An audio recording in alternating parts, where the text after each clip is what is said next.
Mortal Kombat. Just the two words alone bring to mind blood, violence, fatalities, the ESRB rating system. It's a franchise that spawned movies, countless books, comic books, action figures. So much of this stuff is ingrained in pop culture. But today, I'm just going to talk about my personal experience with the franchise. This is going to be a personal reflection on my experience with the series, starting way back in the olden days of 1993. Back in 1993, I would go to karate lessons at the local sports mall. After classes were finished, my friends and I would go up to the arcade that was upstairs. There's of course Pac-Man, Tetris, all the usual stuff. But one day I saw a machine that was called Mortal Kombat. Mortal Kombat!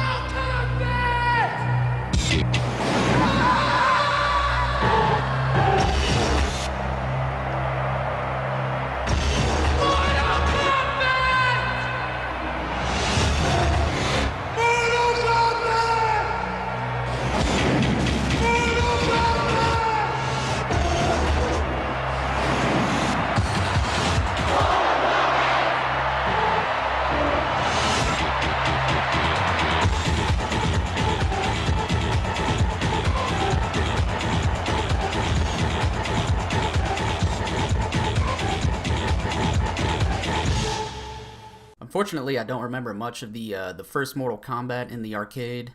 Very briefly, I remember somebody taking on Goro. But yeah, that was about it. Unfortunately, it was like right after that they swapped it out for Mortal Kombat 2.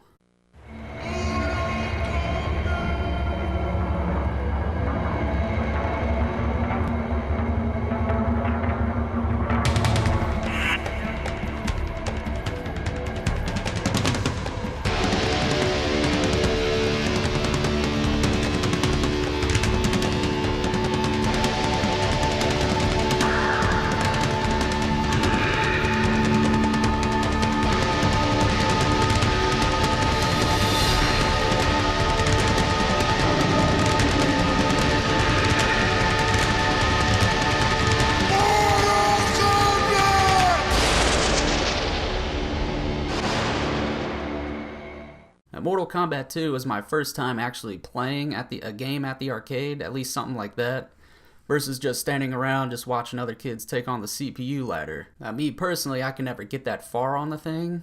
At the time I was maybe like 6 or 7 or 8 years old when it came out, but I do remember there's one time this kid took on Kintaro. Kintaro, please. And I remember running to my dad and shouting to him, "Hey dad, somebody's challenging Kintaro." It was like this whole big deal. It was really cool. Most of us there had never even seen him before. We'd only heard of him. It was also my first experience of the Toasty meme. Back then, it wasn't called a meme or whatever. It was just some guy just said Toasty. It was just something cool to talk about in school and whatnot. Another cool thing was Smoke in the woods stage. He would just sort of pop out behind one of the trees and just sort of wink at you, just to let you know that he's there, lurking around in the woods. And then there, of course, were the code sheets that everybody would pass around. Classmates and I would pass them around. We'd have all these sort of arrows scribbled all across pages, just obscene amounts of cheats and codes and rumors flying around at school. And then Mortal Kombat 3 came out.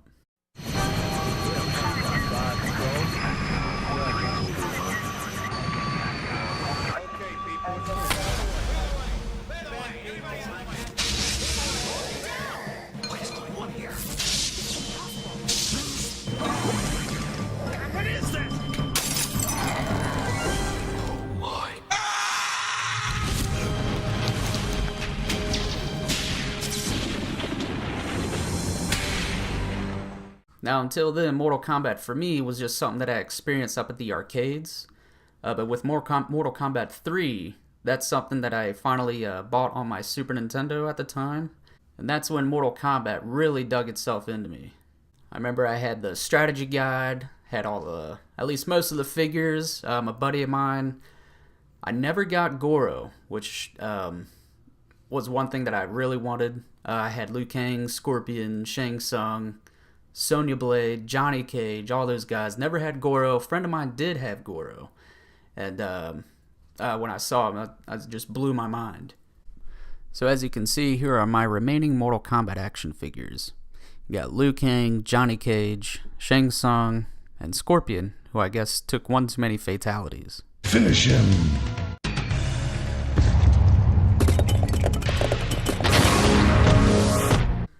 Back then, I fancied myself an artist even, so I started drawing all these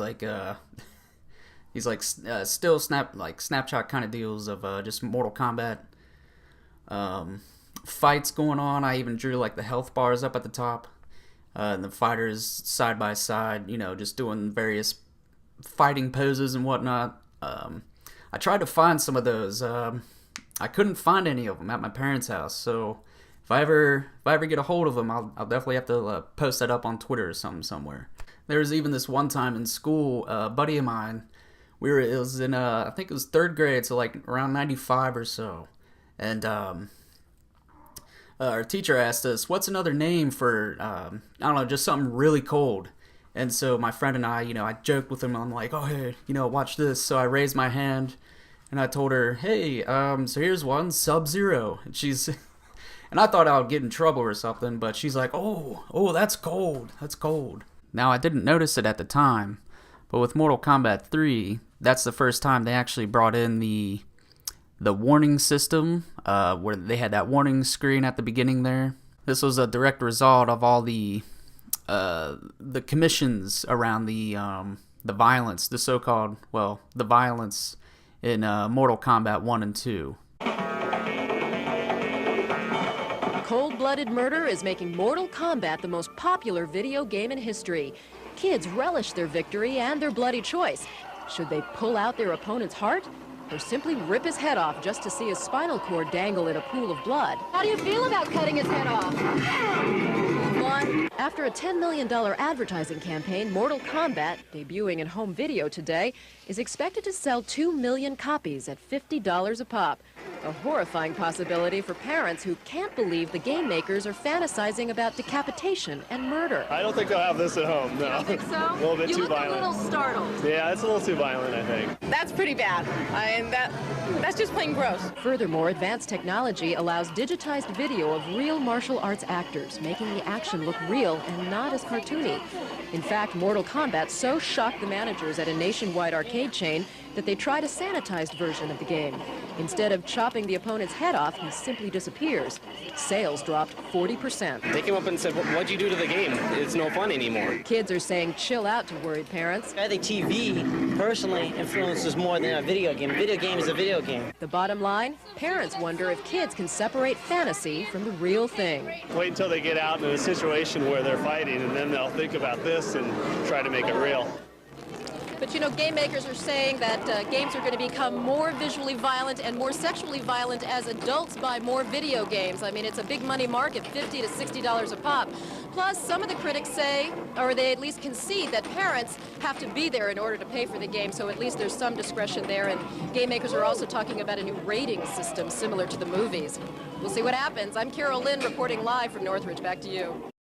As a kid, I didn't really focus too much in on the violence. I mean, it was there. It was like a part of, but it was just a part of the game to me. It was something that was cool to do. It didn't really, watching it didn't make me, I don't think, any more violent. I didn't go around at recess and start, beating the shit out of kids or whatever.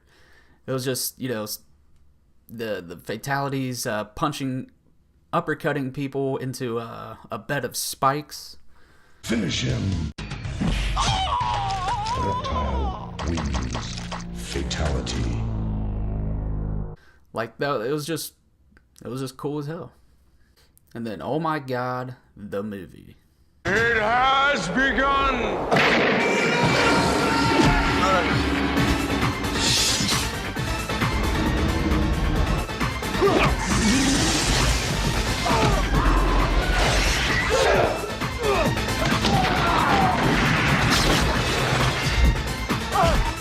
You can't run from me, Shang! I don't need to run. Okay.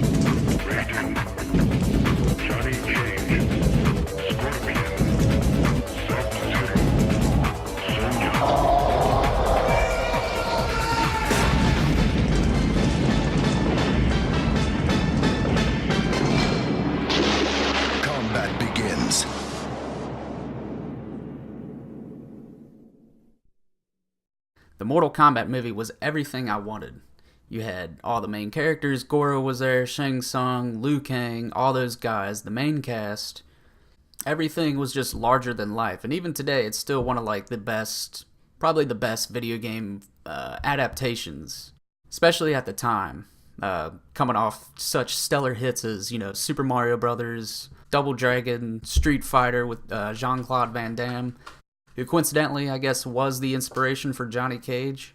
And then there's the song. That thing was everywhere. It's still being played today. It's one of those few songs that really gets you pumped up.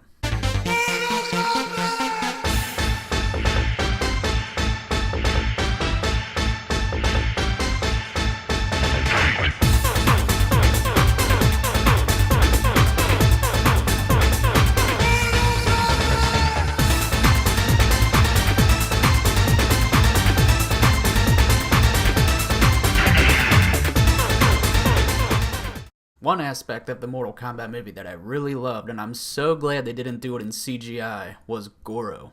Prince Goro.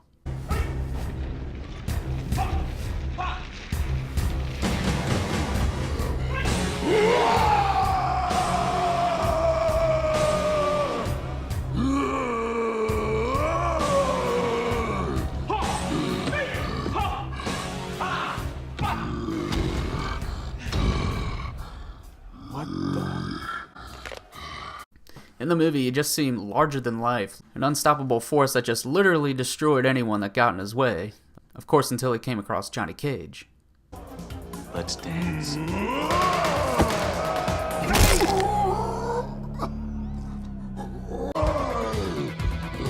Those were $500 sunglasses, asshole. Like, I still remember laughing about that line when he called Goro an asshole. And, man, just stomping on his hand and just hit Goro just flying off that cliff. Johnny Cage was the coolest guy. He was just the coolest dude in that whole movie.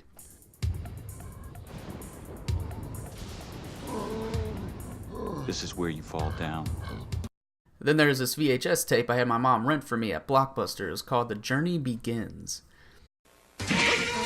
Prepare yourself for the most revolutionary animation ever in the world premiere of Mortal Kombat, the animated video. Forget virtual reality. You're there in this awesome PG-rated direct-to-video animated adventure of a lifetime. Get next to the coolest and hottest characters anywhere. Buy the video and you'll also get the making of Mortal Kombat, the live-action movie, plus secret combat codes and a free watch offer. Mortal Kombat, the animated video. Only $14.98, rated PG. Now this one was supposed to be, I guess, a sort of prequel or a tie-in to the movie. You had in the movie you had the Sonya, Liu Kang, Johnny Cage. They're all on a boat with Raiden, and Raiden was sort of there, just filling them all in on what the hell was going on, because they were still sort of confused at that point. But looking back at it now, you have to understand, this is the time when the 3D imaging, computer graphics and all that was still pretty much in its infancy. But looking back at it, you look at some of these things like the Shang Tsung fight. It was as if he could look into the man's thoughts and read what he would do next. The Goro fight. The egg as well. It was decided that they should fight for it.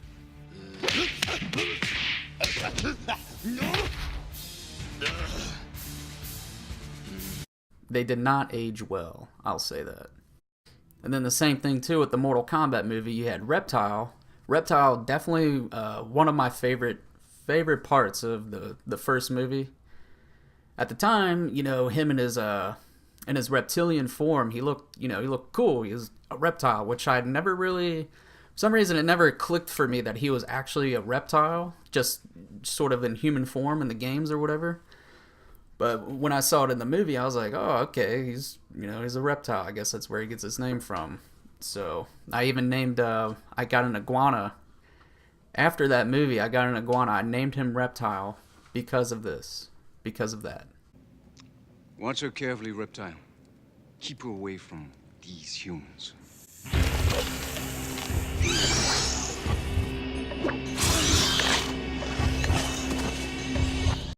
So then after 95, 97 rolls around, you had Annihilation, which was cool, but it didn't really hit that high watermark that the first movie did. The N64 came out, which brought along with it Mortal Kombat 4. The crushing pound of the mallet. The shattering blow of the club. The slashing edge of the blade.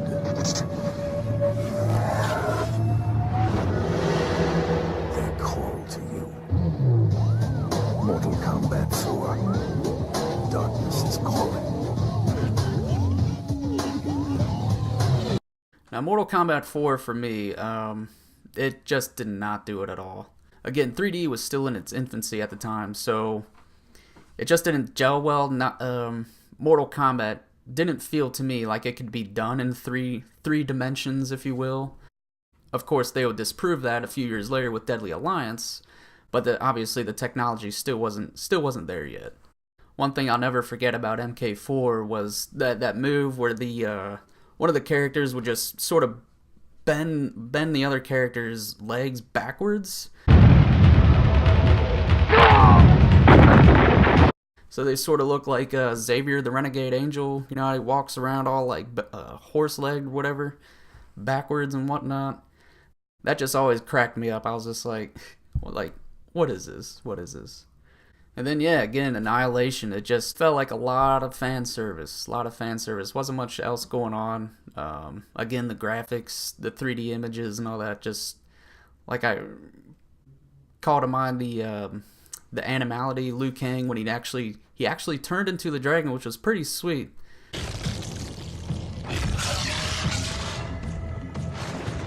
Oh, nah, I done seen everything. Like, Annihilation, it just... Like, again, it was fan service. I was a fan. You know, I thought it was cool to see, like, all those characters there, but I was confused. I didn't know why some of the characters didn't, like... Why Sony looked different, Raiden was different. I think they had a new Johnny Cage. Liu Kang was still there, which was Robin Shu. He came back for the sequel, but other than that, it just felt didn't feel like it was like an honest to God, like an honest sequel. So this week you're going to be seeing me go back and revisit these 3 classic games. Keep in mind when you're watching that I'm playing the arcade versions. These are not the console versions. The console versions were, I guess, a little bit watered down in terms of difficulty, because the arcade versions were just on a whole other level. No matter how much, like during the videos, I had to set it down to very easy because I was just getting my ass kicked. But it didn't matter. It just did not matter. And that's something that I want to talk about in these classic games. Going back and revisiting them today, since this is a retrospective, it's something that needs to be brought up, the gameplay. Now at the time, they used these digital sprites where they took actors, digitized them, and put them into the games. When I first saw it, it was cool. It looked super lifelike. I'd never seen anything like it before. You really are the character and you really are doing the moves. And remember, Mortal Kombat is totally true to life. Or is that death? I'd never even heard of Pit Fighter, which I guess came out before the first Mortal Kombat, and which honestly I'd never even heard of until I started doing research on this video. But I think it's just because of the digital sprites, and they could only, record them doing so much, where they sort of limited themselves in terms of what they could do gameplay-wise. So in replaying these games, you're going to see a lot of I call it spam, where people punch a lot, just spam punches. They just do really basic, just cheap feeling things that just drives me insane. Certainly not like the Mortal Kombats of today, where they sort of I guess went back to that sort of 2D style, or 2.5D, if you will, where the characters are, not hand drawn, but they're made up in the game. They're not restricted by using the sprites, if you will. So there's a lot more potential moves and combos that you can do. Of course, I'm talking off the cuff like this, so I don't know if that's truly the reason why they went that gameplay route of, you know, the basic moves for every single character. The only thing differentiating them was their fatalities, the color of their clothes and whatnot, their outfits and all that. So who knows? I could just be totally wrong about that, but that's just how it feels. So that basically sums up the classic Kombat series for me. MK 1, 2, 3, the movie, the 2 movies, the TV show, all that stuff. It was definitely one of the main pillars of my childhood. For me, it was like, you know, you had Batman, Power Rangers, definitely Ninja Turtles, and Mortal Kombat. Mortal Kombat was definitely one of the things that really vibed with me as a kid. I'm sure most 90s kids can attest to that fact. It was just everywhere. You couldn't escape it, even if you wanted to. And there are plenty of people that tried. Parents being one of them. They tried to keep it down, but they couldn't. As always, guys, thanks for watching, and make sure you turn on that notifications, that little bell up there or whatever, because I'm going to have more Mortal Kombat content this week and next week. Next week I'm going to be reviewing, going to be playing the 2 new ones, MK9 and Mortal Kombat 10, as well as doing a Modern Kombat retrospective. As always, thanks for watching. Mortal Kombat!